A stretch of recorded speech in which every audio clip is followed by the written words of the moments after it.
Hi everyone, this is R Shorwal and welcome to warfare channel. तो अभी हम देख पा रहे हैं कि एक लिस्ट आई है जिसमें सभी बिल्स दिए गए हैं, लेकिन जो निर्मला सीतारमण जी हैं उन्होंने बताया था कि कैबिनेट नोट रेडी है और इसकी डिस्कशन होने की पूरी पॉसिबिलिटी है हमारे मॉनसून सेशन में। लेकिन मॉनसून सेशन की जो लिस्ट है न्यू बिल्स की वो आ चुकी है। इसमें करीब 17 से भी ज़्यादा बिल्स हैं, लेकिन इसमें कोई भी क्रिप्टो करेंसी के रिगार्डिंग या फिर डिजिटल करेंसीज के रिगार्डिंग कुछ भी नहीं है। तो पहले उन्होंने बताया था कि करीब 20 से भी ज़्यादा बिल्स होने वाले हैं।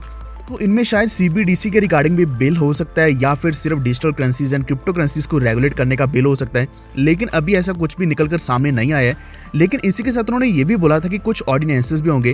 तो एक्चुअल में क्या है कि जब पार्लियामेंट अवेलेबल नहीं होती, जब यहाँ डिस्कशन नहीं हो पाती किसी बिल को लेकर, तो ऑर्डिनेंस इशू किए जाते हैं। तो ऑर्डिनेंस क्या है कि वो प्रेसिडेंट ऑफ इंडिया के द्वारा भी किए जाते हैं और ये रिकमेंडेशन यूनियन कैबिनेट के द्वारा दी जाती है। तो इससे क्या हो सकता है कि इंडियन गवर्नमेंट इमीडिएट इफेक्ट पर यहाँ ऑर्डिनेंस बना सकती है, यानी कि एक तरह का बिल बना सकती है जिसका जो इम्पैक्ट है वो एग्जैक्टली सेम रहता है। यानी कि अभी भी अगर रेगुलेशंस लाना चाहें तो रेगुलेशंस बहुत जल्द आ सकती हैं। जरूरी नहीं है कि यहाँ एक बिल आएगा और बिल के ऊपर डिस्कशन होगी मॉनसून सेशन में तभी यहाँ क्रिप्टो करेंसीज को रेगुलेट किया जाएगा। यहाँ पॉसिबिलिटी ये भी है कि यहाँ ऑर्डिनेंस आ सकता है, क्योंकि उन्होंने बताया था कि 4 से 5 ऑर्डिनेंस होने वाले। तो हो सकता है कि इन्हीं ऑर्डिनेंस में कुछ एक यहाँ क्रिप्टो रेगुलेशंस के रिगार्डिंग भी हो। तो इसके हमारे ऊपर यहाँ 2 इम्पैक्ट पड़ने वाले क्रिप्टो इंडस्ट्री के ऊपर। लेकिन अगर आपको वीडियो अच्छा लग रहा है तो इसको अभी से लाइक कर दो और हमारे चैनल वॉरफेयर को सब्सक्राइब कर लो, ताकि अब तक सारी latest updates time to time पहुंचते रहें और सभी नोटिफिकेशंस को ऑन भी कर लेना। क्योंकि अगर बिल डिस्कस नहीं होता है या फिर रेगुलेशंस नहीं आती हैं तो भी हमारे लिए यहाँ एक फ़ायदा ही है, क्योंकि अगर रेगुलेशंस आ जाती हैं तो बहुत सी रिस्ट्रिक्शंस भी होने वाली हैं।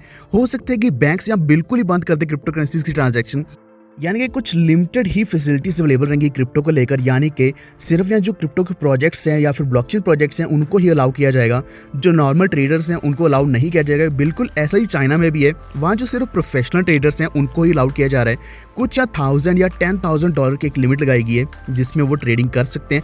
अगर इससे नीचे उनका ट्रेडिंग अमाउंट है तो वो ट्रेड नहीं कर पाएंगे। तो ऐसी रिस्ट्रिक्शंस भी आ सकती हैं अगर रेगुलेशंस आती हैं।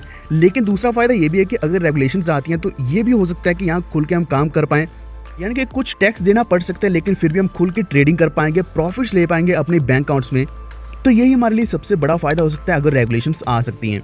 और वही अगर हम बात करें अभी की जो रेगुलेशंस डिले हो चुकी हैं, तो इसका शायद एक तरीके से फायदा भी है। अगर ये विंटर सेशन में डिस्कस होगा तो हमें बहुत लंबा पीरियड मिल रहा है, तो इसमें आप प्रॉफिट बुकिंग भी कर सकते हैं। हो सकता है कि एक फिर से एक बुल रन आए और बुल रन में आप अच्छा प्रॉफिट लेके अपने बैंक्स में डाल सको। लेकिन आपका क्या मानना है क्रिप्टो और क्रिप्टो बिल के रिगार्डिंग, कृपया नीचे कमेंट करके बताएं। और इसी के साथ हमारे टेलीग्राम के साथ जरूर जुड़ जाएं, क्योंकि वहाँ को हर एक अपडेट 24/7 मिलने वाली है। इस वीडियो को लाइक एंड शेयर जरूर कर देना और हमारे चैनल वॉरफेयर को सब्सक्राइब करके बेल आइकन दबा लीजिए, ताकि अब तक सारी लेटेस्ट अपडेट्स पहुंचती रहें। धन्यवाद।